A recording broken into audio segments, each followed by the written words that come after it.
The RAMC was very poorly represented, and lots of people didn't realize that in war, and certainly in the Second World War, the RAMC often had men right up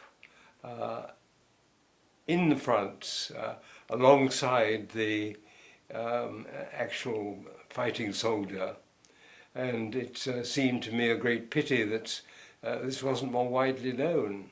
Going into action for the first time,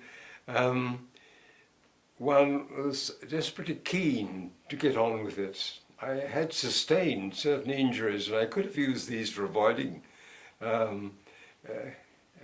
going with the others on D-Day, but I kept quiet about them, and I still suffer to this day. No, one was desperately keen to do it.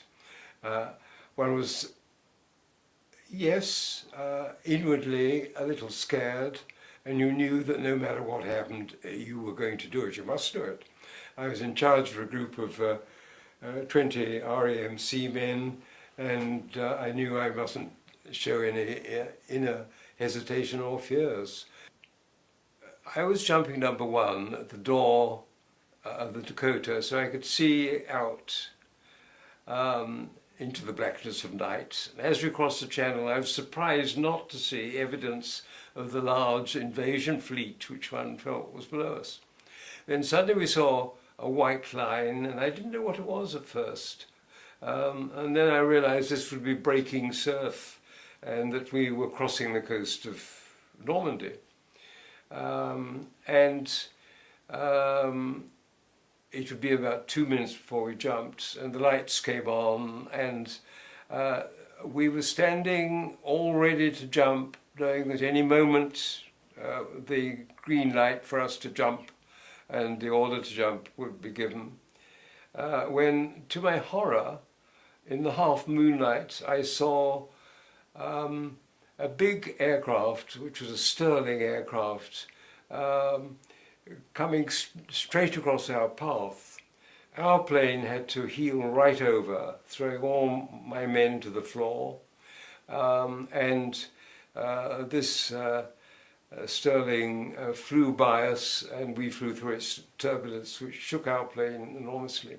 So the start was this: we very nearly had a collision with another aircraft. I had a brief glimpse of the parachute static bags from the parachute it had dropped as it passed by. But anyway, we didn't collide, but I looked back and saw all my men sprawling on the floor and realized that the one thing we had wanted, that is to get out as quickly as possible, go out 1 a second if possible, just wasn't going to happen. And at that moment the green light came on, and the dispatching RAF officer shouted, to go. And I realized there was nothing I could do, and I must jump, so I just jumped straight away. The jump itself into the darkness was very easy. My parachute opened and I landed, had a fairly comfortable landing, and to my astonishment realized I'd landed alongside an orchard, which is where the pilot said he would put me, alongside an orchard, and that by chance I had landed exactly where I should.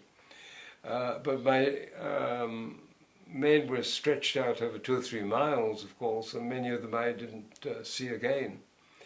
Another event in my first day or two with the field ambulance, going back to the barn full of wounded, was the door of the barn suddenly burst open, and a very excitable RASC driver who had come in by glider said, "The Germans are here, the Germans are here."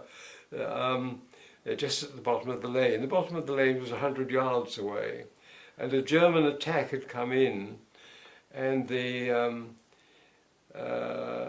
Panzer troops who defend the tanks, they're a form of infantry who are there to protect the tanks.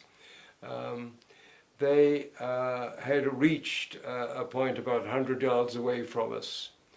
Now, I didn't know quite what to do about this. No one had told me particularly. Was I going to try and fight it out? I had an automatic, I was a good shot. But the matter was rather solved because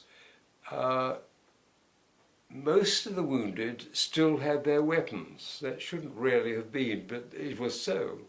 And they were all gathering up their weapons and preparing, if a German appeared at the door, to start firing.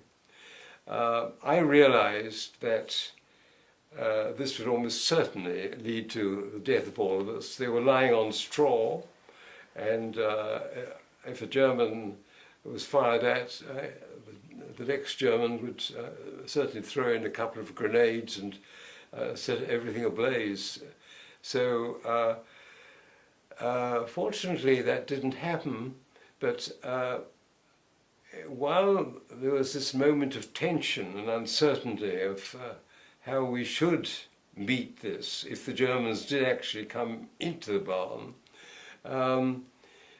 I heard a voice calling out my name, saying, David, David. And I looked down, and there was Padre Briscoe, a much-loved Catholic padre who was seriously wounded and had really been abandoned, and it was thought he probably wouldn't survive. And I leant down to hear what he had to say. I was very surprised to find him there. And he said, David, remove my pistol. If the Germans find me with this, I will be shot. And he was probably right. So if they found a man with red crosses and carrying a gun, they might well shoot him straight away. So I took off his belt and pistol and kicked it under the straw. There was a thud and a sound of distant cheering, and the tank that had come in, escorted by the Panzer troops, had been knocked out and they had all retreated. So that particular eventuality passed. I'm going to say that Padre that evening was transported across the Pegasus Bridge and back to the 3rd Division Hospital across the bridge, and then onto a landing craft where they operated on him on the landing craft, taking him back to Britain, and he survived and later came back to the division.